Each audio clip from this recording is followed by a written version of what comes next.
Hey guys, in today's video I'm going to be discussing my top 5 tips that I believe can help to instantly improve your photography. These are basic strategies that can change an average photograph to something that's a bit more appealing and has a lot more visual character.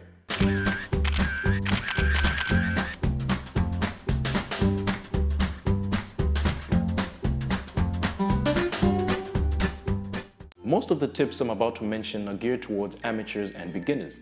If you're a pro or advanced user, then what I'm about to discuss is probably something you've heard before or is something that's second nature to you by now. So number 1 is know your focal length. One of the things you want to do before you shoot is figure out the nature of the shot you're trying to take. For example, is it a landscape shot of a cityscape or is it a portrait of a person? The portrait image is going to require a longer focal length. 50mm is usually a good place to start, and the cityscape shot is going to need a much wider angle of view. Around 25mm is a good place to start. Why is this important? Well, take a look at these two images. This is an attempt at taking a portrait shot of the girl in the image.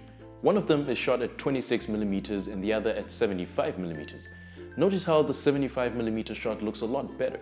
The background is nicely compressed and less distracting. In the 26mm shot, even though the camera is closer to the subject, the background looks really spacey and expanded, which can be a bit distracting. Also notice how the size of the subject appears to be slightly exaggerated. So your focal length is a huge part of your image.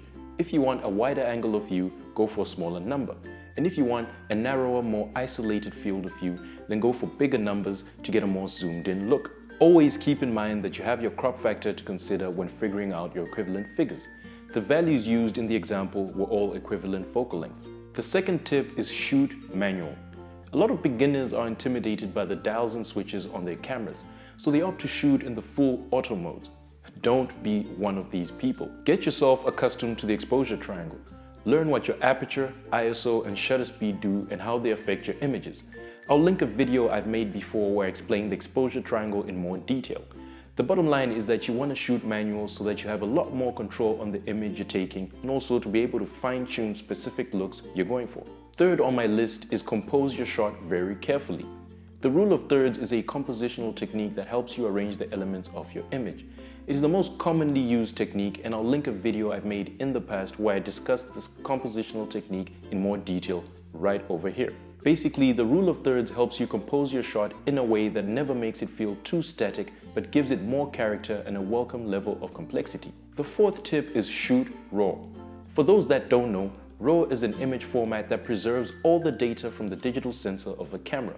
In other words, RAW files are the digital negatives of your image.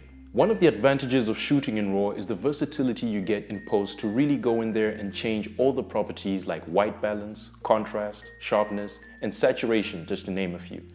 You do, however, need a pretty powerful image processor to take advantage of this. Adobe Lightroom is a good choice.